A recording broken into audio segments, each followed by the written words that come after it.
Thank you, everybody, for coming to the Aaron Torres Podcast YouTube page. I do have one quick favor before we get to the video that you came here for, and that is very simply this. You see that little red subscribe button below this video?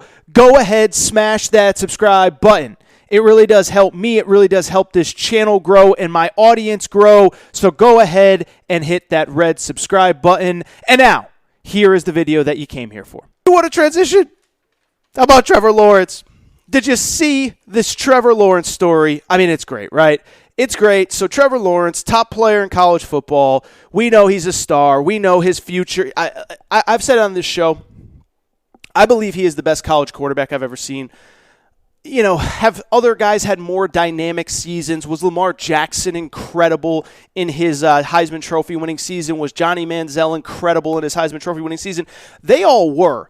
But I've never seen a guy with the physical tools that Trevor Lawrence does at 6'6". He's one of the fastest players on the field. We saw him run all over that Ohio State defense in the playoff. And he's one of the most physically gifted players I've ever seen. And so he's obviously in the middle of his junior year. And it goes without saying that I think we all kind of agree, like, this is the end of the Trevor Lawrence year. Like, might as well enjoy the kid while we have him because we're not going to have him very much longer. And he was asked about the idea of leaving Clemson. And he's been pretty vocal about the fact that this is going to be his last year at Clemson. Well, he was asked about it again on Tuesday, and here is what he said. This is a direct quote from Trevor Lawrence. "My mindset has been that I'm going to move on. But who knows? There's a lot of things that could happen." So immediately the conversation becomes, is Trevor Lawrence actually going to return to college for his senior year? But then it turned to what I've been waiting for the conversation to turn to for a while, which... does Trevor Lawrence just not want to play for the New York Jets? Jets, Jets, S-T-I-N-K, stink, okay? They're really bad, and I've been waiting for this conversation to pop up. And so, look, obviously the obvious question is, are the Jets so bad that Trevor Lawrence would consider coming back to Clemson? But I think the better question might be, should Trevor Lawrence consider pulling an Eli Manning and just say, I ain't going to play for that team? If you remember Eli Manning in 2004, the Chargers had the number one pick. Eli Manning refuses to go play for them and instead forces the Chargers to trade him to the New York Football Giants, or they force the Chargers to trade the Giants to trade up to get the pick. Who remembers all the details? The point is, Eli Manning said, I ain't going to that team that has the number one pick. And I have been wondering when this question will pop up for a while. And obviously, I'm going to give my opinion because that's what I do on this show. I think Trevor Lawrence should. I think he should pull an Eli Manning, and I think he should refuse to play for the New York Jets if they end up with the number one pick. And, of course, you know, as soon as you say that, Jets fans, whoa, all the teams at the bottom are bad. The Vikings are bad. The Falcons are bad. The Jacksonville Jaguars are bad. Those are the 1-3 teams coming into this season. And what I would say is, yeah, they're all bad. They ain't bad like the Jets, though, okay? So here is why, if I'm Trevor Lawrence, I'm not playing for the Jets. Here's why. You want to compare him to the Atlanta Falcons? Guess what? Atlanta Falcons, 1, Atlanta is his hometown. 2, they got some guy named Julio Jones and Calvin Ridley. And it's not that long ago that they were good.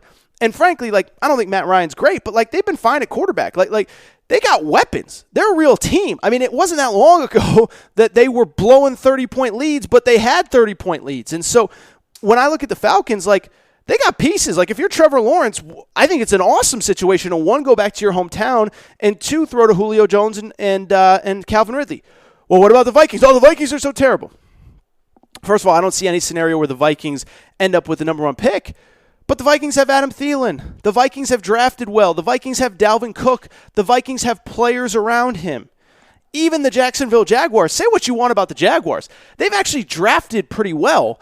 Now, in the last few years, they've traded a lot of those guys like Jalen Ramsey because they just said, you know, we're going to bottom out and try to get a number one pick. And so I don't think that even Jacksonville is at least Jacksonville has shown an ability to accumulate or at the very least evaluate talent.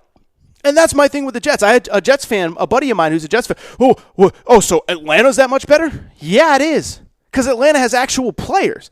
So I went back and looked at the Jets over the last couple years just to make sure. Like, I'm not going crazy, right? Like they have no talent at all, right? So I went back and looked it up. First of all, last year, there are 50-plus players who made the Pro Bowl in the AFC. 50 players. 16 AFC teams. Ravens had 13 Pro Bowlers. Jets had 1. It was Jamal Adams, who they have since traded. So the only player that was good enough to make the Pro Bowl last year has since been traded. Yeah, well, the draft can't be that bad, right? Like, they must have drafted pretty well. Oh, no. I went back and looked at their draft over the last couple of years. Here is what they have done in the draft since 2015.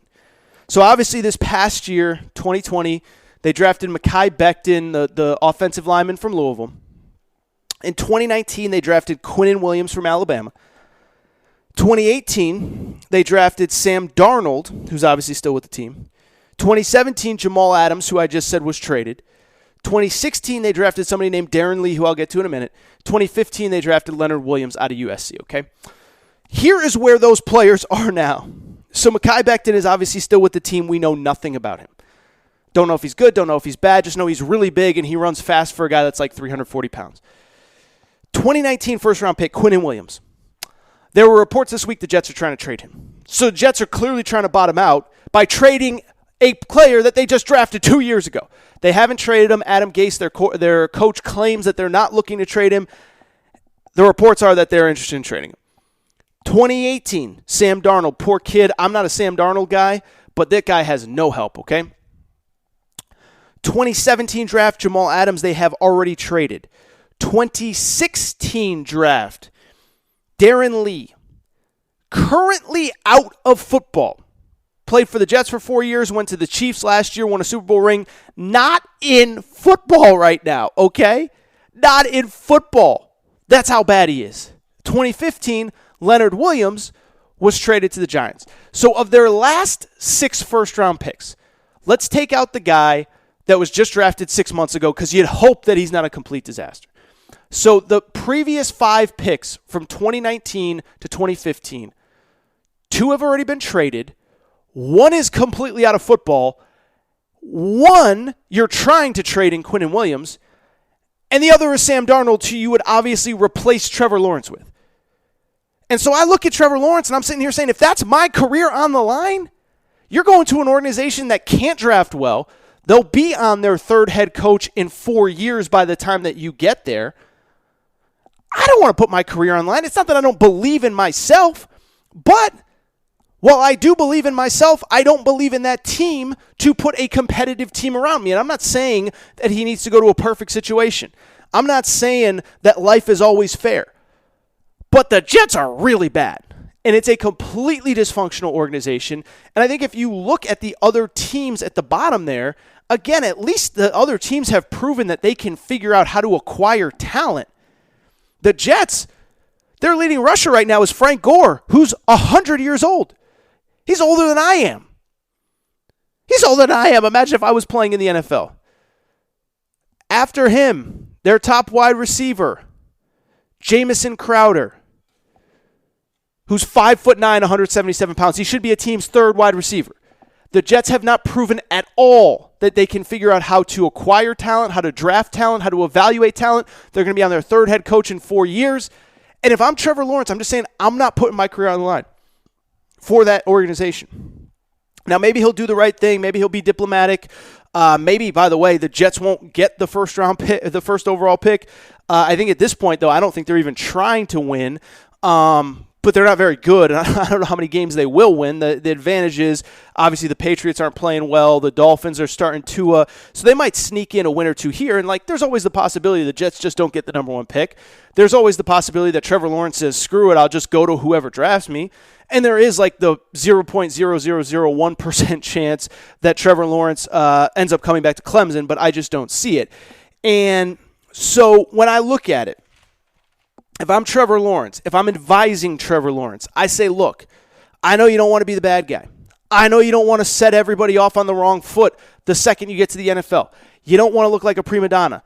But this is your career we're talking about. This is your life that we're talking about. And you only get one shot at this NFL thing. And if you get beat up and killed back there, like Joe Burrow's getting killed back there, by the way, I don't know what you do if you're Trevor Lawrence. I would advise him. I would tell him to stay away, but that's just my opinion, and we will see what he decides to do.